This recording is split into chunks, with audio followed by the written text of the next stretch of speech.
Olá, meus amigos, sejam muito bem-vindos a mais um episódio da nossa série especial Ceia Tenho Tanto para Lhe Falar. Estamos vivendo a Jornada da Gratidão, que é um movimento criado para honrar os 100 anos da nossa casa, revivendo histórias que foram tecidas com fé, entrega e muita emoção. Cada convidado que passa por aqui nos lembra que o Ceia é mais do que um espaço físico, é um caminho de transformação, de reencontro e de acolhimento. No episódio de hoje, eu tenho uma alegria enorme em receber alguém que representa muito bem essa força silenciosa no servir. Hoje teremos a Maílce Cisneros no nosso episódio. Maílce, é uma honra te receber aqui. Obrigada por aceitar e dividir um pouquinho com a gente a sua história aqui na casa. Eu que agradeço essa oportunidade. Me preparar para esse momento foi bastante emocionante e inspirador também, porque eu pude reviver muitas histórias que estavam guardadas aqui, né, esquecidas. Então, é uma alegria muito grande poder estar aqui. Então, vamos voltar um pouquinho lá para trás, né? A gente normalmente vai lá para o passado, porque a gente quer saber como é que você chegou na casa, como você conheceu essa casa, se você lembra o ano que você chegou aqui, como que a sua história começou a se misturar com a história do Ceia. Bem, eu cheguei aqui em 1984. Eu tinha 12 anos de idade, então era uma jovenzinha, uma jovem. E vim conhecer a mocidade. Eu cheguei pela mocidade. Na realidade, a minha irmã, Maísa, ela veio antes, acredito que alguns meses antes, começou a frequentar o Ceia, a frequentar a mocidade, e ela falava muito bem, né? Falava muito bem da mocidade, me incentivou a vir. Inclusive, assim, nessa retrospectiva que eu fui fazendo desses anos todos aqui no centro, eu pensei assim, minha irmã é muito importante para mim, né?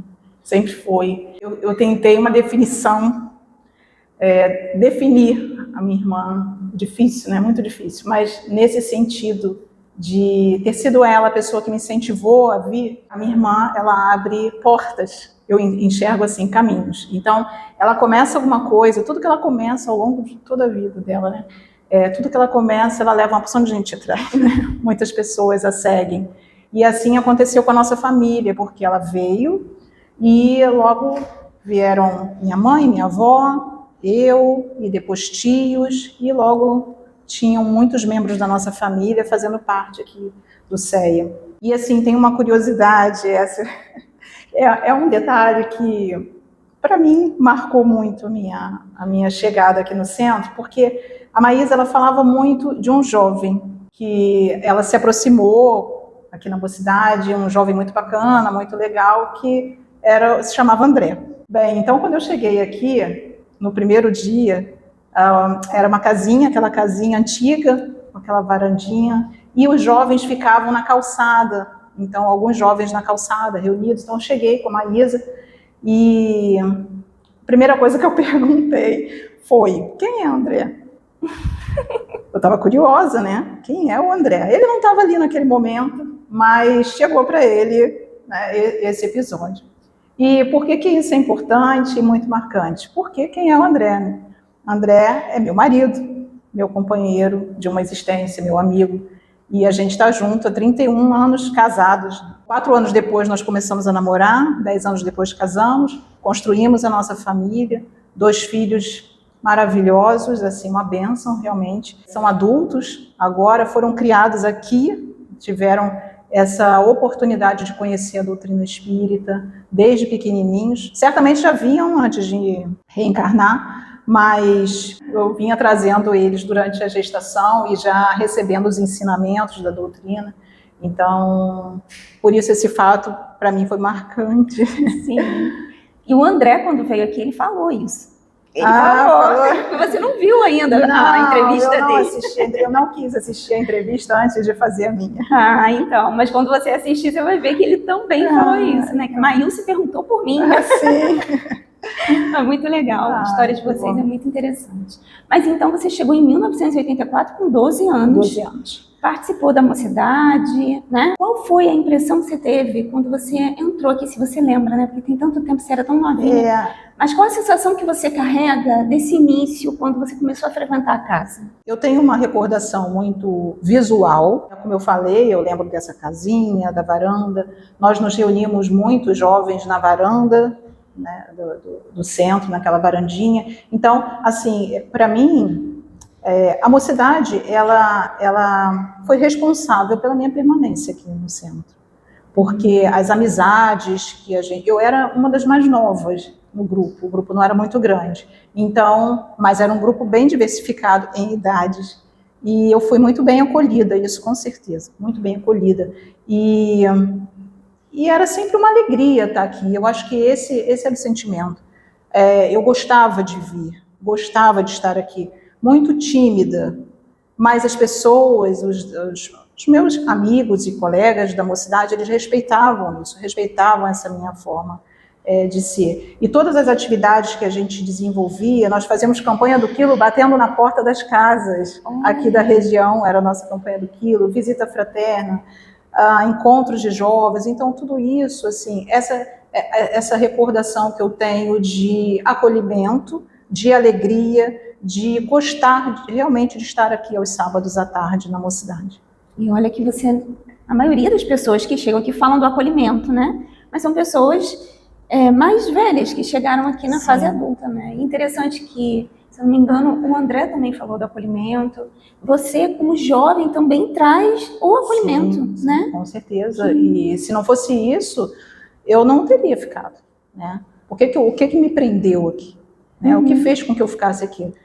Inicialmente, as pessoas, né? Mas claro que o ambiente também, o ambiente espiritual. E não só os jovens, nós tínhamos o tio Humberto, né? A tia Neide, tia Zezé, enfim, muitas outras pessoas que já passaram aqui pela casa e que foram importantes na minha juventude mesmo. É isso, então a mocidade, ela foi... Eu gosto de falar isso, achei interessante falar, até porque você trabalha com jovens também, e eu também, e mostra que como é importante esse trabalho.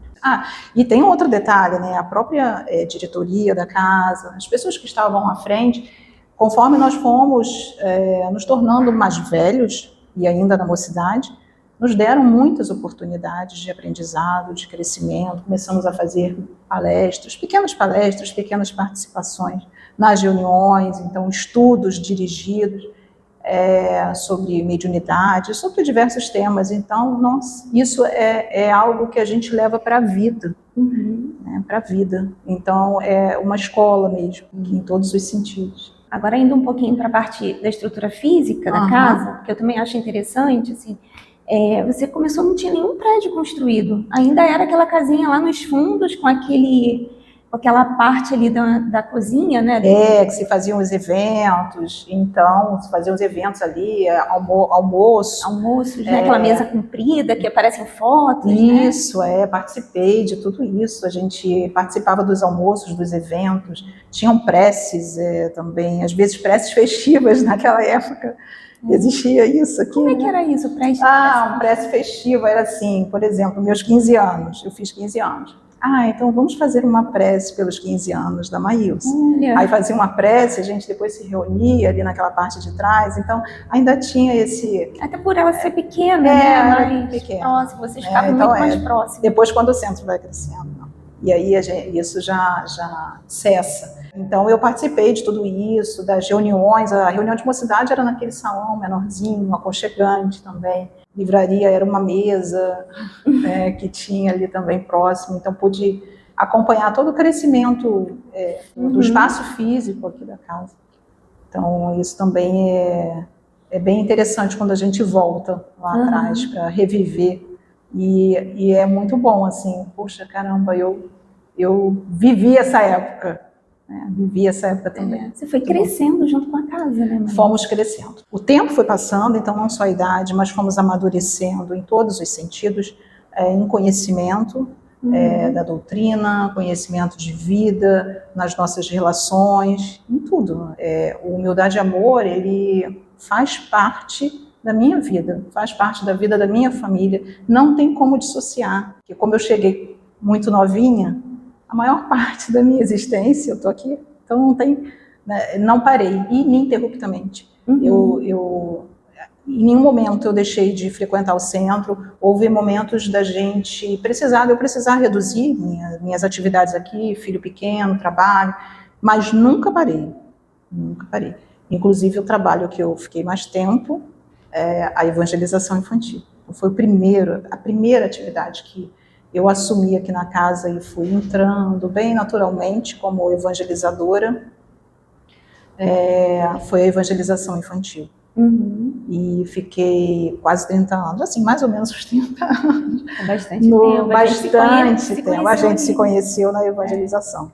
Então, a evangelização é um trabalho que eu guardo com muito carinho, um trabalho muito especial e que eu sei que tem uma presença muito importante na minha história como espírito imortal. Porque eu, em dado momento da minha vida aqui no CEA, eu recebi uma mensagem dizendo que a evangelização, aquilo que eu fazia ali com as crianças, que eu estava transformando inimigos de outras existências em amigos. Então, que era um trabalho muito bonito e que com certeza ia fazer toda a diferença na minha vida.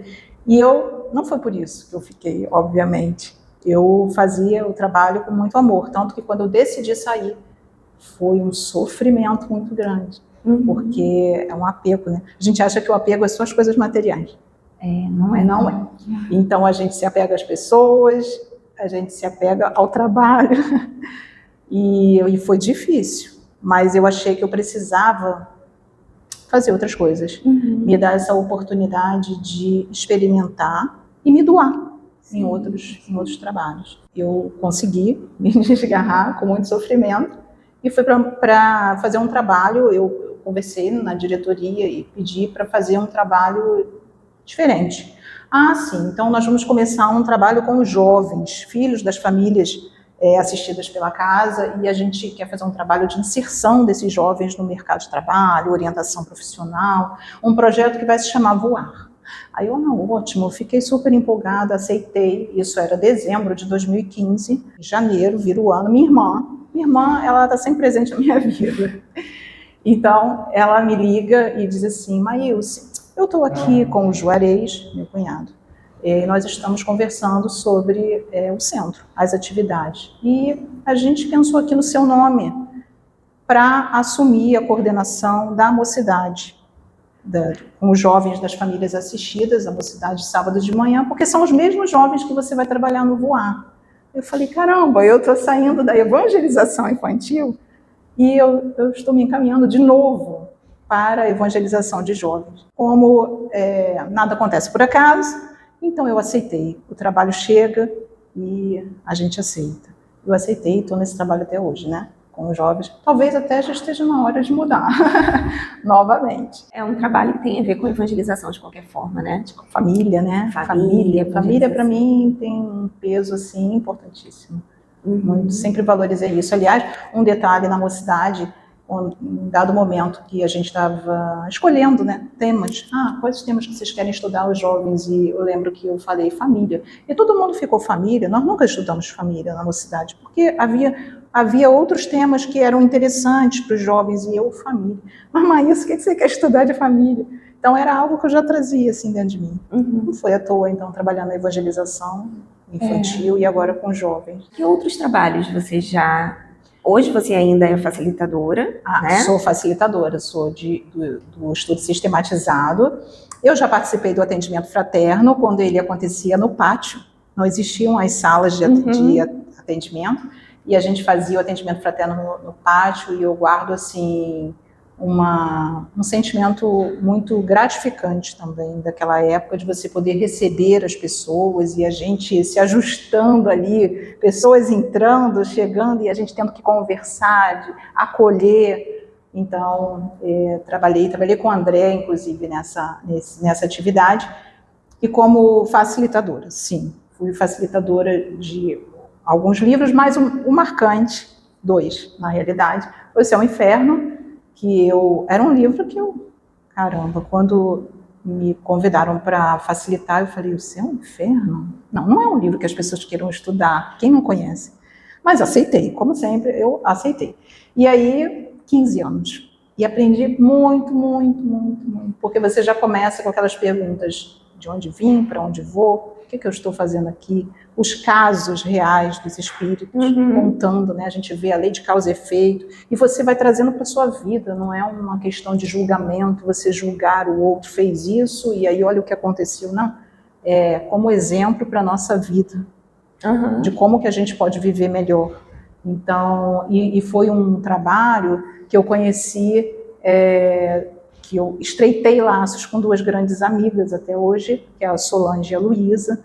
A gente já trabalhava na evangelização juntas e trabalhamos mais de 10 anos no Céu e Inferno, então isso foi muito bom. Aí veio a pandemia, pós-pandemia, retornei para o Evangelho. Que presente, que bênção, que bênção. Porque o Evangelho era outro livro que eu já tinha estudado aqui na casa, no culto a gente tentava utilizar o Evangelho também, mas com as crianças pequenas usamos livros infantos, juvenis espíritas, e aí tive essa oportunidade e eu sou apaixonada pelo Evangelho, porque a gente diz assim, não, eu sou cristã, não, e se pedir, você cita várias passagens, narrativas, frases de Jesus, mas ser cristão não é isso. Né? Ser cristão é conhecer a mensagem do Cristo, mas é viver isso no seu dia a dia. Então, são 5 anos já no Evangelho, e a cada ano a gente vai aprendendo mais e mais. Então, também bastante, assim, sou muito grata por isso, muito enriquecedor para a minha vida, para o meu amadurecimento espiritual também. Foi muito importante, e as minhas relações. Eu acho legal você falar isso, e para isso eu vou fazer um link também, para a gente falar do estudo. Porque você, como facilitadora, você está estudando o livro, né? Sim. E você está aqui desde os 12 anos, então a mocidade já era um estudo, e depois você entrou no estudo e passou por toda a codificação, né? E aí eu queria que você trouxesse para a gente, assim, qual a mudança que o estudo fez e faz até hoje na tua vida, né? Transformação, né? Muda tudo.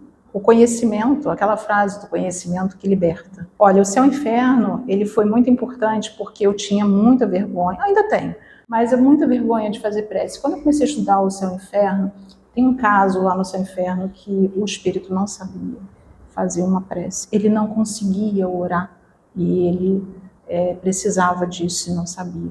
E esse caso ele me chamou a atenção porque eu falei assim, nossa, eu não quero chegar, né? Imagina, eu precisar e não conseguir orar. Eu fazia minha prece, né? Em casa, mas não. Então, isso foi uma mudança, fora muitos outros aprendizados. E o Evangelho, com certeza. O Evangelho é mudança total na minha vida. Como eu te falei, das relações, de você se relacionar melhor, de você entender o outro, de você ser tolerante, não julgar. São muitas coisas, mas muito. É um roteiro para a nossa vida. O Evangelho é um roteiro se você realmente vive aquela mensagem. Se você me permite falar, tive momentos desafiadores aqui também. Ao longo de todos esses anos, eu tive momentos de instabilidade emocional, influências espirituais que eu não conseguia administrar, digamos assim. Foi-me dito que eu precisava educar a minha mediunidade, e eu estive por 2 vezes na educação mediúnica, não perseverei, não sei se por medo, por imaturidade, acho que hoje eu diria que uma imaturidade. E passei muitas vezes por esse tratamento, eu recorri aos tratamentos porque eu precisava. Aí em 2013, foi um ano que me marcou, porque foi um ano que eu tive essas questões espirituais e emocionais repercutiram no corpo físico, e eu tive muitos problemas. Então, foi um ano que eu me inscrevi em tratamento às terças, tratamento de quinta. Só não vinha domingo ao centro. Eu tive um apoio muito grande dos meus amigos, então, de trabalho. Então, na evangelização, eu não conseguia ficar o tempo todo na evangelização, eu ia embora, eu não conseguia comer. Enfim, e no próprio estudo sistematizado, eu não conseguia preparar uma aula, eu não estava em condições, então eu precisei também dar essa pausa, e não conseguia fazer uma prece. Eu acho importante falar isso, porque a gente pensa, não, mas como uma trabalhadora da casa? Às vezes acontece. E comigo aconteceu em vários momentos. Mas esse em 2013, eu vinha para a palestra, não conseguia me concentrar no início da palestra. Eu chorava com as músicas que eram para confortar a gente, eu chorava. Então, eu fui seguindo, com muito apoio da família, muito apoio do meu marido, dos meus filhos, da minha irmã e do meu cunhado, me apoiaram também bastante. Minha mãe eu não conseguia fazer comida e ela levava uma sopinha, um mingau, estava sempre ali presente para me ajudar. Um ano de tratamento, até eu melhorar e me sentindo melhor. E claro, fui parar na sala de cura, porque repercutiu no corpo físico, e fui trabalhar na sala de cura. Mas por que eu estou falando isso? Né?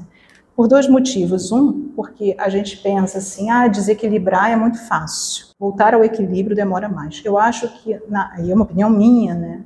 Uma avaliação da minha vida, eu acho que esse desequilíbrio ele vai acontecendo aos pouquinhos. E a gente não observa os sinais da nossa invigilância. E aí, quando a gente desperta, já está grande. Então, não é de repente. Então, a gente precisa estar atento a todas essas situações da nossa vida. E o segundo motivo foi porque, quando eu me senti mais fortalecida, e já estava de alta, né, nos tratamentos, já estava bem, quando você vê, você está melhor. É uma bênção. Assim, essa casa é uma bênção. Porque quando você se dá conta, você melhorou. Você já está trabalhando. Eu vim trabalhar no departamento, no DAPS, né, de assistência e promoção social, reciclando itens de utilidade doméstica do lar, que as pessoas doavam, e eu vim trabalhar também, ocupar a mente e as mãos. E então, assim, foi importante porque foi o início do meu trabalho na sala de cura. Eu trabalhei na sala de cura quando eu já estava bem, e aí fui convidada para trabalhar na sala de cura. Quero. E trabalhei. E foi uma experiência também muito boa. Agora, eu não quero terminar sem falar do trabalho que eu estou participando há um ano. Da sala de tratamento, né, uma sala de tratamento. Eu após a pandemia, eu não voltei para a sala de cura e comecei a trabalhar no PASSE, algo que eu já tinha feito, a capacitação, o curso para passista, nunca tinha trabalhado com PASSE. Eu falei, agora eu quero PASSE. E fui para a reunião pública. Foi muito bom, uma experiência muito boa. Aí essa reunião é criada e aí eu recebo um convite, né? Assim, você gostaria de participar? Seu nome foi falado para participar, e eu confesso que na hora eu pensei, aí eu falei, vou aceitar. E foi um presente na minha vida, porque eu enxergo essa reunião como as mãos da espiritualidade, assim. Ela fugiu da educação mediúnica, deveria estar trabalhando como médium. Vamos dar mais uma ajudinha para que nessa encarnação, para que ela ainda aproveite essa encarnação, doando as energias, né? E se doando, fazendo bem. Então, tem sido maravilhosa também. Eu só tenho a falar coisas boas aqui do Humildade e Amor. Mas é muito legal você trazer essa questão das turbulências da vida, né? Porque não é porque você está na casa espírita desde os 12 anos que você não vai ter dificuldade. Sim. Você vai ter dificuldade, né? Somos todos espíritos imperfeitos e a gente vai passar pelas dificuldades da vida em alguns momentos. Vamos ter tropeços maiores do que os outros. Mas é isso, a gente está aqui para aprender e tudo é uma experiência para um aprendizado. A dificuldade maior é quando a gente passa pelas situações e não utiliza aquilo para aprender.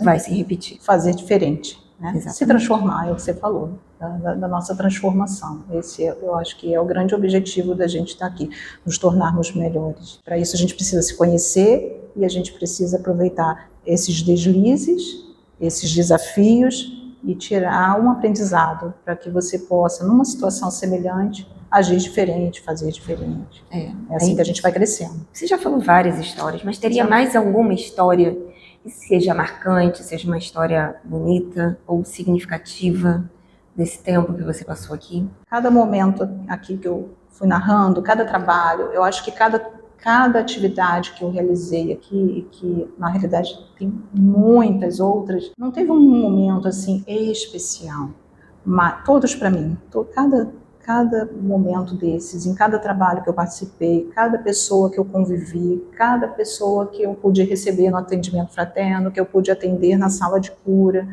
então cada uma de alguma forma, compõe essa história assim, especial da minha vida aqui no CEA. Queria pedir para você me falar o que o CEA representa para você em uma palavra e por quê. Tem que ser uma palavra, né? Lar é a minha segunda casa. Não tem como não ser, tá? Não tem como não ser, porque como eu falei, 41 anos. Então, 41 anos e o centro, ele sempre fez parte da minha vida. Sábado à tarde era dia de centro. Meus filhos cresceram assim, sabendo que era o nosso compromisso com a evangelização. E todos os compromissos que eu assumo aqui com responsabilidade. E, enfim, eu sei que se eu precisar, eu posso correr para cá, que eu vou ter o acolhimento, a ajuda, sempre. Me sinto em casa aqui, essa é a verdade. Aqui eu me sinto em casa. Esse centenário do centro me trouxe todas essas reflexões, porque a gente simplesmente vai vivendo. E quando você olha para trás, nossa, 100 anos do centro, eu estou aqui 41 anos, o que eu fiz nesses 41 anos? Porque pode parecer muito, mas não é nada. A gente sempre pode fazer muito mais. Então, é uma reflexão foi muito importante para mim, essa reflexão. E uma reflexão interessante, porque às vezes a gente vê comunicações de trabalhadores que já desencarnaram e uma grande parte deles fala que deveria ter feito mais. E quando a gente escuta, eu pessoalmente, quando eu escuto, eu penso, mas ele fazia tanto, né? E aí quando parte, olha para trás e vê, podia ter feito mais. É verdade. Você sabe que eu recebi uma mensagem uma vez, nessas minhas idas e vindas em tratamento. Na época foi uma psicografia e uma irmã espiritual, ela falou para mim, a sua balança entre o que é ajustar essa balança, aí eu estou falando com as minhas palavras, né? Essa balança entre o material e o espiritual. Você está dando mais peso, dedicando mais tempo às coisas materiais. Você precisa encontrar esse equilíbrio. A gente precisa da matéria, porque nós estamos encarnados, mas nós somos espíritos imortais. Então, cuida disso. E aí ela deixou uma frase que eu trago para a vida, que já usei várias vezes, que se há paz na nossa alma, o corpo se acalma. Então, todas as nossas questões físicas, nem todas, mas muitas relacionadas, no meu caso, a parte espiritual e emocional.